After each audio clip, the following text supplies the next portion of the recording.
presentation na to kanya to. Pinanta ko lang puro pangalan, wala kita niya naman. So, hindi na po ito bago, ulitin ko lang po yung sinabi niya. Ang nire-report ko is regarding sa comprehensive land use plan formulation. So, pag naka-iisip nyo itong, napapasa nyo itong salita, ano nasa isipan nyo? Anyone, kahit sino dyan? Ano nasa isipan nyo? Unang-unang mapasok sa isip nyo?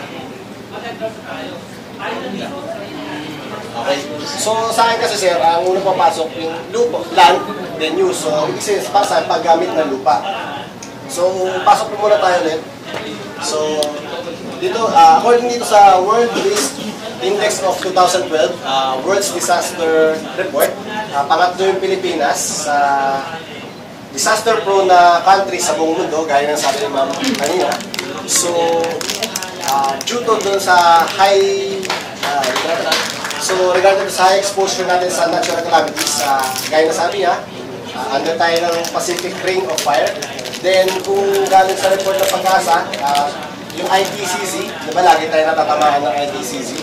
Then yung sa MGB na report, yung mga sloping natin, yung mga bundok, diba, due to gravity, prone tayo sa mga landslides. So, yun yung cause kung bakit number 3 tayo sa mga sikat na bansa sa buong mundo.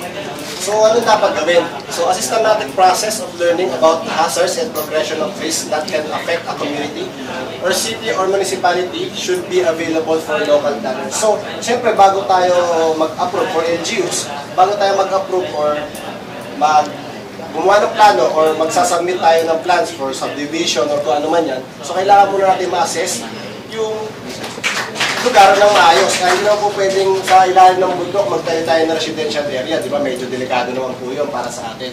So, what is land use planning? So, gaya na sabi ko kanina, yung tamang pag-allocate ng lugar kung saan mo ilalagay yung industrial ba or residential area. Kasi yung risk po, nasa DRRN po tayo, kaya kailangan isipin natin yung risk ng mga taong nasa concern or population na titira doon sa location na ina-assess natin.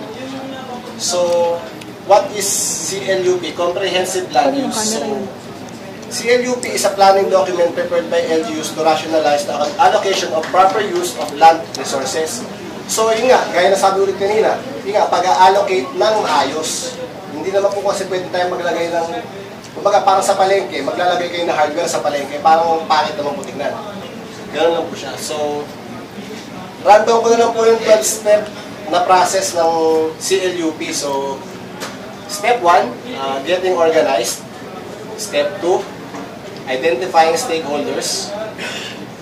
Step 3, setting the vision.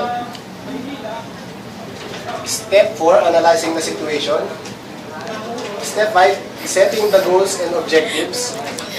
So, step 6 is establishing development, trust, and spatial strategies.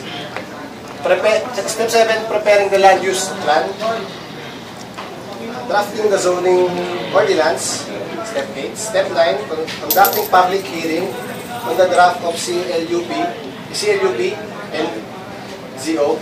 So, reviewing, adopting, and approving the CLUP and ZO. Step 11, implementation of CLUP and ZO. Then, step 12, monitoring, reviewing, and evaluating the CLUP. So, nagpapasalamat nga po ulit ako sa gumawa ng presentation ito. Maraming salamat talaga.